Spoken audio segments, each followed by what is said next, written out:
What's up, Tailgaters? My name is Tailgate Nate. Welcome back to my channel. Happy Thanksgiving to all of you out there that celebrate Thanksgiving. If you don't, that's okay. But I just got done eating, hanging out with family, having fun. Just actually put up our tree and stuff too. But anyways, today I was planning on doing 2 videos, but it's Thanksgiving. I thought I'd only do one video, go spend time with people. So one video today. You're going to get another video tomorrow. Then, of course, my Ohio State fan reaction to the game you see on screen right here. The game becomes a huge top 5 matchup, and there are other games around the nation that are going to be some very, very fun matchups to watch. This is my Week 13 predictions, the top 10 games this week that are going to affect the playoff race, conference championship races, and also just some games that I am overall excited to watch. New Year's Six bowl game implications in some of these games as well. So a lot of huge games this week. If you guys enjoy this video, please leave a like, consider subscribing, share the video, do anything you can, help support the channel. And without further ado, let's go ahead and jump into it. Actually going to start with the game happening tonight, probably playing as you are currently watching this video. It's the Ole Miss Rebels versus Mississippi State, the Egg Bowl, as Ole Miss, now the 9th ranked team in the nation. They're in the top 10. They're trying to keep a New Year's Six bowl game bid alive. And again, it's the Egg Bowl versus Mississippi State. All lines and odds are as of recording this video. They're subject to change, although this one probably won't change that much. And all times you see are in Eastern Standard Time. This one is at 7:30 on ESPN, slated to start as of recording this in about 50 minutes. So probably kicking off right now as as this video gets uploaded. But Mississippi State is the 2.5-point favorite here, which kind of shocking considering that Ole Miss is the 9th ranked team in the nation. But I get it. Mississippi State has played some good football at times this year. Interesting thing to watch tonight, Matt Corral versus Will Rogers. These two quarterbacks have been playing lights out this year. Matt Corral's been playing fantastic, and of course Will Rogers just in that pass game, that passing attack style offense that Mike Leach likes to run, right? The air raid offense. Will Rogers is a great quarterback for that offense, loves to air it out. I believe 7 Mississippi State wide receivers have over 25 catches this year, so you know he's going to be spreading the load around a lot. Should be a fun matchup, but the rushing game as well. Ole Miss has a great rushing attack. Of course, you have Jerion Ely, you also have Connor, you also have Parrish.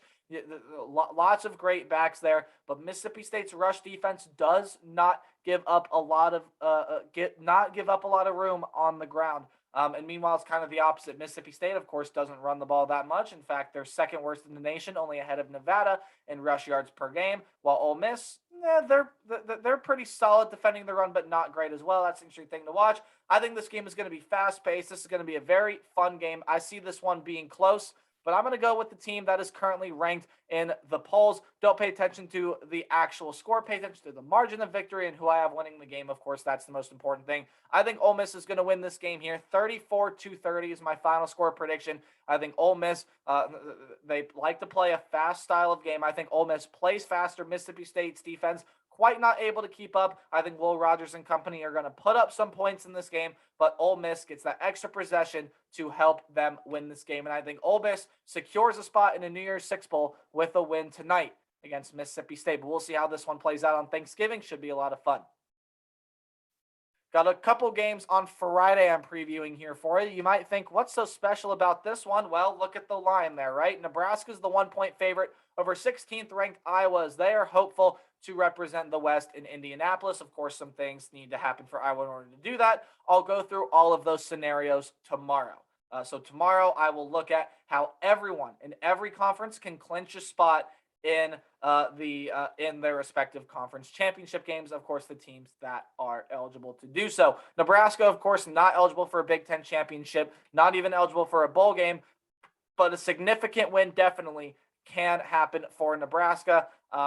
Again, they were so close yet again in the game against Wisconsin. This is a 1:30 game on the Big Ten Network, of course, on Black Friday when these two teams always play. Just mentioned it, Nebraska is the 1-point favorite, and Martinez is out. So Nebraska actually favored by 5.5 to open up this game, and now the line is down to 1 because Adrian Martinez is out. So who steps up? Probably going to end up being Logan Smothers. He's going to have a really good game in order to beat this Iowa defense that leads the nation in interceptions forced. But Tyler Goodson, there have been a lot of really good backs that have had struggles with this Nebraska rush defense. Travion Henderson, Kenneth Walker, even Corum and Haskins have had their fair share of struggles when facing this Cornhusker defense. So interesting to watch there what happens in the run game.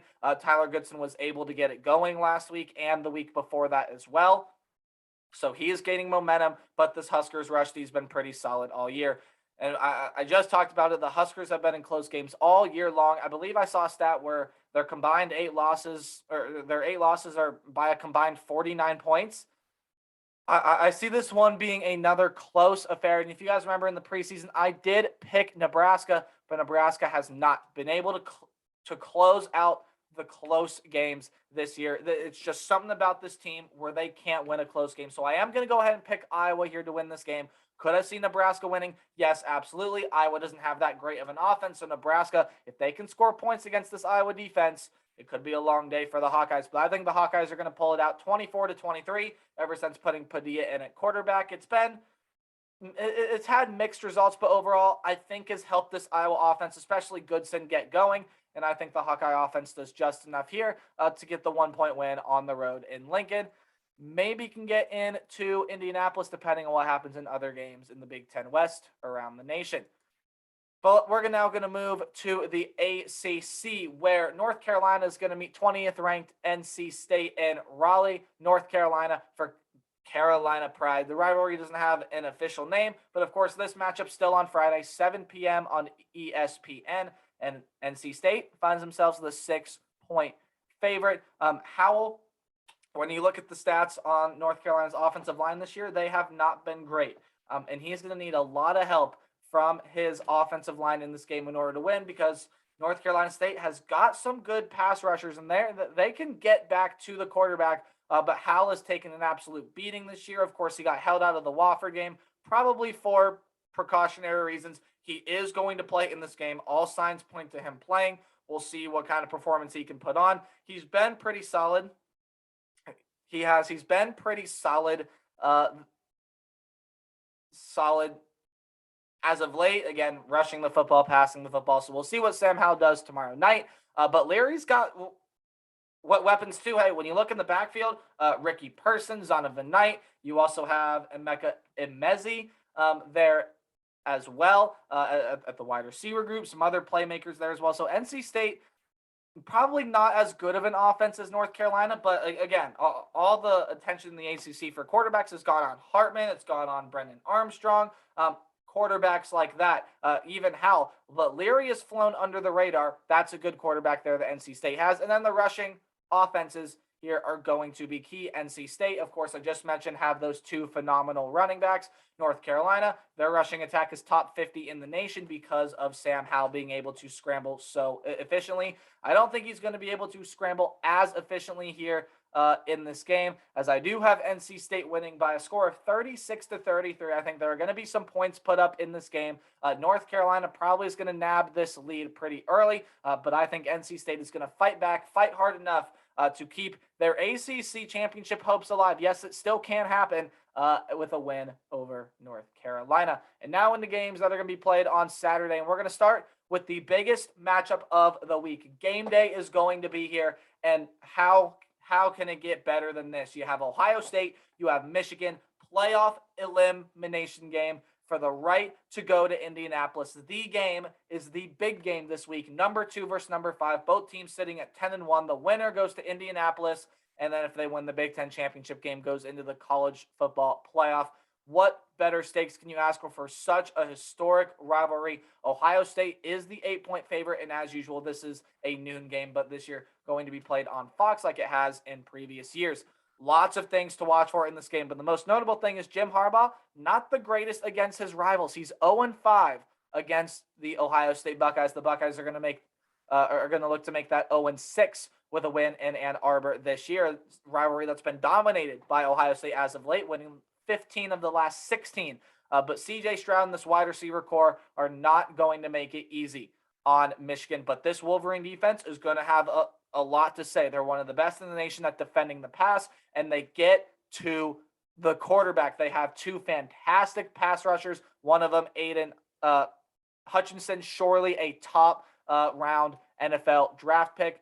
some really good pass rushers. But when you look at C.J. Stroud's advanced stats numbers against the blitz, he's pretty good. No picks, and I believe 16 or 17 touchdowns. So some interesting battle going to be going on there. But also when you look at the other side of the ball, the Buckeyes rush defense held Kenneth Walker to only 25 yards last week. They're going to have to do the same thing here against Blake Corum, Hassan Haskins, whichever one plays, probably both of them as well. Got some other guys back there. And Michigan's wide receivers have even come on the scene pretty brightly as of late. So the Buckeyes defense are going to have their hands full in this game. But with how hot Ohio State is playing, coming off that 56-7 win against Michigan State, I don't think they even pulled out all the stops in that game. I think they got a couple things up their sleeve for this Michigan team. Michigan showed some tricks last week against Maryland. I think Ohio State is playing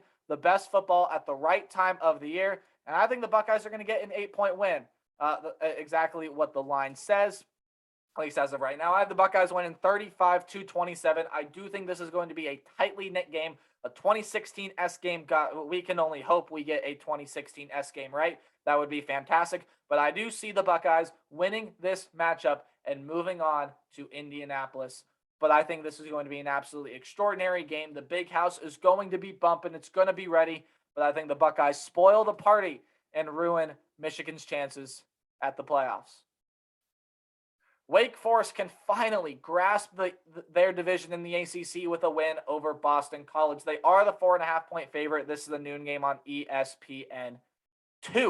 But Hartman and company have looked pretty good this year, right? Sam Hartman has gotten a lot of attention, lots of praise this year as well. He's been playing well, but this Eagle passing defense is really good. The Eagles' passing defense is, I believe, 5th in the nation. So some really good stuff there. Haven't necessarily forced a whole ton of picks, but the Eagles have played well against the pass. But, of course, you see the numbers that Sam Hartman and company have put up. They're pretty darn impressive. Phil Jurkovec, he's back a lot earlier than scheduled, but doesn't look like the Phil Jurkovec that we thought he was going to be this year. He's going to have to step up and make some huge plays in this one against a Wake Forest defense that has struggled all year. And we saw that last week against Clemson, where Wake Forest just kind of struggled to stop anything. And this is the Clemson offense that, well, hasn't performed the best this year, right? So we'll see if Boston College can get some things going. They're 2-5 in the ACC. I expect this to be a shootout style game. I think this game is going to go back and forth and back and forth and back and forth. But I like Wake Forest offense just a little bit more right now. I liked Boston College coming into the year, but they have not played up to my expectations. Wake Forest has played above anybody's expectations they've had of them this year.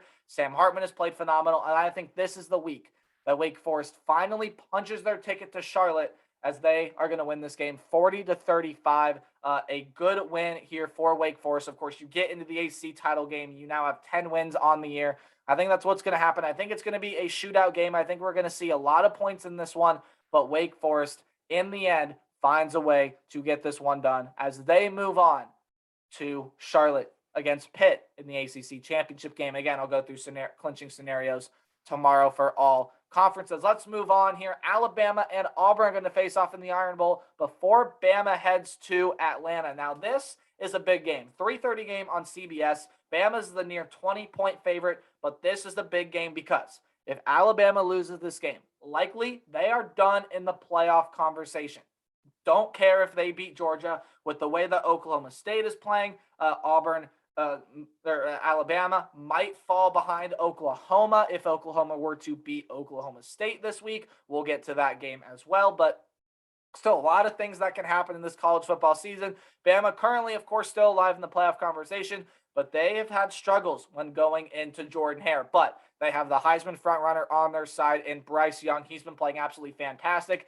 And we all hope Bo Nix can come back and play in this game. He is Auburn's best shot at winning. If you have to play TJ Finley, that line probably goes up by some more points. But Bo Nix coming in and playing, I think, is going to be huge if that happens for Auburn, which I think it will.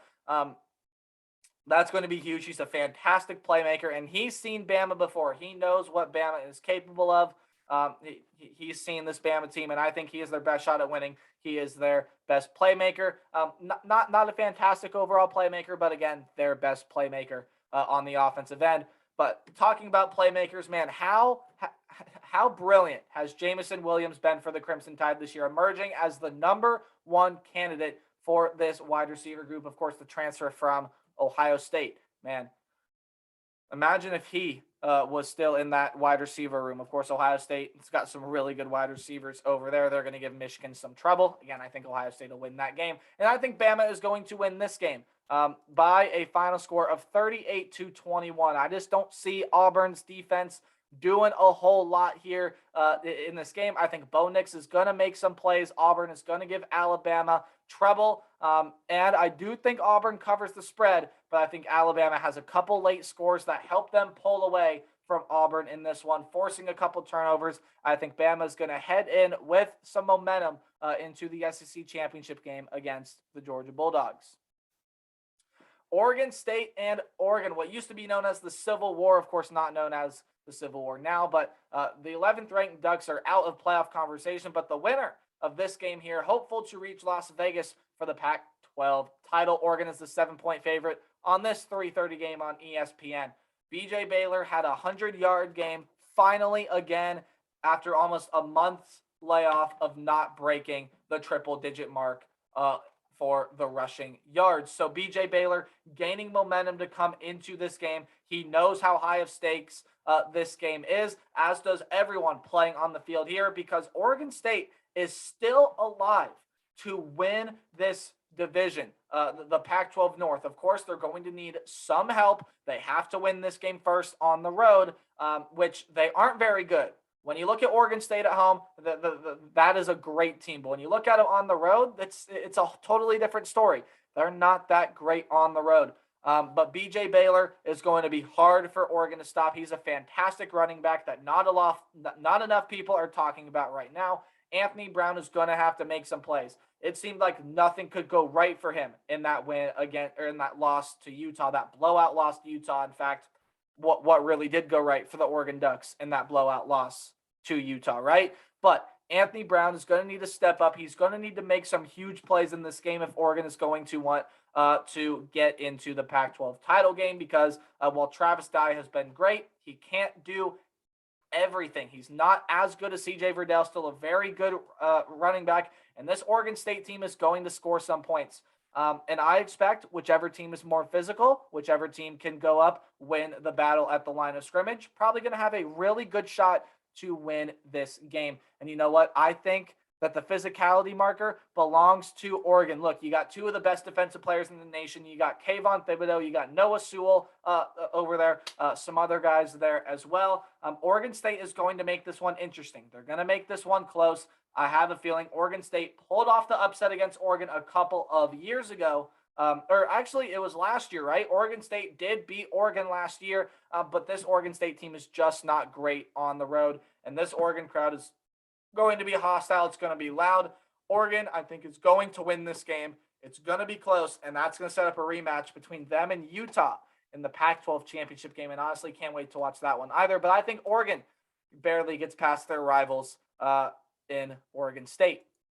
A couple more games left here. Penn State can keep the 12th ranked Michigan State Spartans from a New Year's Six Bowl, and they can possibly get into the rankings if they can win this game. And surprisingly, I found they are the 1.5 point favorites right now. The over and under here is 52. This is the 3:30 game on ABC. Should be a fun one to watch. Michigan State probably not going to a Rose Bowl, but hoping they can get into a New Year's Six Bowl game with a win here. Get to 10 wins. Mel Tucker just signed a huge contract extension. We all knew he would. 10 years, $95 million. That's $9.5 million a year. A little bit overpaid for me, but I'll talk more about new coaches this offseason. But Penn State has had an up and down season this year, right? James Franklin himself actually just signed a new contract extension with the Nittany Lions as well. But a couple keys for this game here. Clifford has got to air it out. Look, you saw what happened with Michigan State last week against that Ohio State passing attack. They got shredded. They got embarrassed. They got absolutely annihilated. And Penn State has the weapons to do it. Jahan Dotson, Parker Washington. It's all about if Sean Clifford has the ability to get it there, right? Has the ability to find his guys and make some big plays here in this game. And Kenneth Walker, when he is limited in Michigan State's games, probably a good chance that Michigan State is going to drop those games. Purdue did a pretty good job of limiting him, as did Ohio State. 25 yards. That was all Kenneth Walker got last year. Penn State's going to be watching a lot of film from that game, seeing what the Ohio State defensive line did. Penn State has the talent to contain Kenneth Walker. They're going to be looking to do just that in this game. But the Lions' rushing defense has struggled this year, as has the Lions' rushing offense. And Michigan State doesn't have a great defense, but their run defense is a lot better than their pass defense. So we'll see what happens here in this game. I expect a back and forth affair. I think this one's going to be a lot of fun, and while it doesn't have Big 12 title game written all over it like Ohio State, Michigan does, I think it's still going to be an eventful and entertaining game that I think Penn State is going to win here. 27-23 is my final score prediction. I just think that Penn State coming into this game with a little bit more to prove. Michigan State has exceeded expectations this year, and Penn State hasn't even been ranked by the playoff committee yet. I think Penn State's going to come in here and prove that they are better than what they've shown this year, at least overall this year. Again, you have a close game against Michigan, a close game against Ohio State. So they've been close to the big boys, and I think Penn State finally knocks off one here. Again, close game against Iowa. Sean Clifford doesn't get hurt, probably wins that game. But Penn State, I think, is going to show the playoff committee that they should get into the rankings. Probably gets into a solid bowl game as well. But I think Penn State gets the 4-point win on the road in East Lansing. And again, we're going to stay in the Big Ten. I know a lot of huge games in the Big Ten this year, but the Big Ten West, still the most wide open division in college football, probably besides the Pac-12 North and the Mountain West. If you know, you know. Well, you're all going to know tomorrow. But Wisconsin can clinch the Big Ten West with a win, and Minnesota needs a win here to stay alive in the conversation because, yes, it can happen.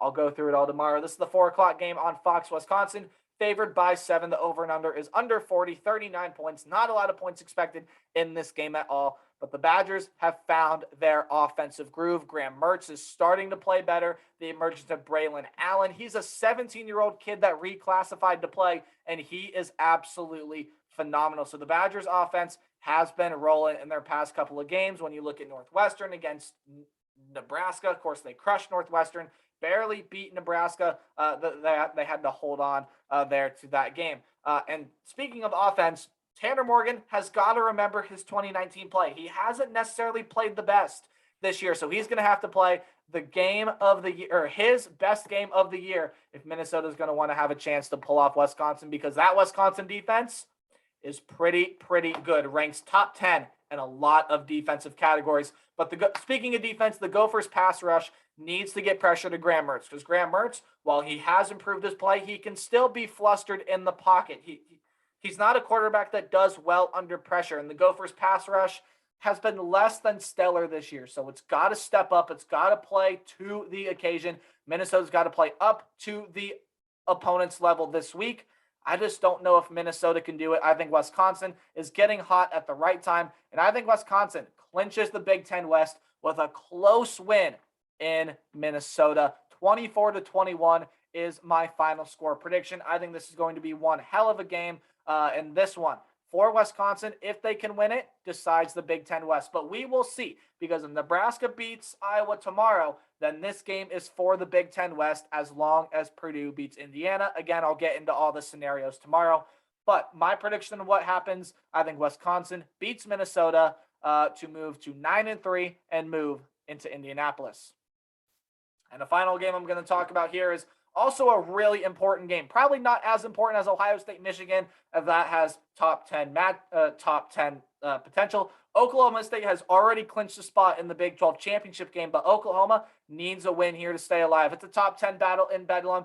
High stakes. What more can you ask for here in this one? This one should be fun. Oklahoma State favored by 4 in this game, and the Sooners slump continues. They still didn't play the best against Iowa State. Granted, Iowa State didn't have the best game either, and yet Oklahoma only won by 7 points. So this is an interesting game because Oklahoma State, I mean, when you look, they've allowed, I believe, 1 touchdown in their past 4 games, which is getting up to Georgia levels. I mean, if Oklahoma State can make the playoff, more than likely going to face Georgia. What a defensive matchup that would be. Watch the quarterback battle here. Caleb Williams and Spencer Sanders.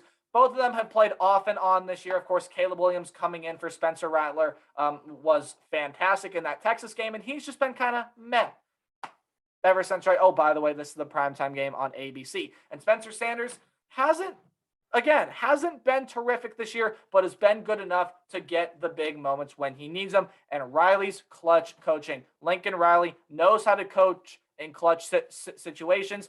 I just don't think his Sooners are going to be able to get it done here in this one. In fact, I see Oklahoma State having a 27-24 lead late in the game, and they're going to tack on an extra touchdown just to put the icing on the cake. I see Oklahoma State beating Oklahoma 34-24 in Bedlam to go to the Big 12 championship game against the Baylor Bears, saying they take care of business. But that is going to do it. Rivalry week is going to be so much fun. I honestly cannot wait to watch a lot of these games, especially the game, especially Bedlam, the Iron Bowl. So many great games. Let me know some games that you're excited to watch down in the comment section below. Remember to like, comment, subscribe, but most importantly, remember to play hard but tailgate harder. I will see all of you guys tomorrow. I'm going to talk about different scenarios that can happen for teams to clinch their conference, to go to their conference championship game. And then, of course, Saturday, you will get my Ohio State fan reaction to the game against that team up north.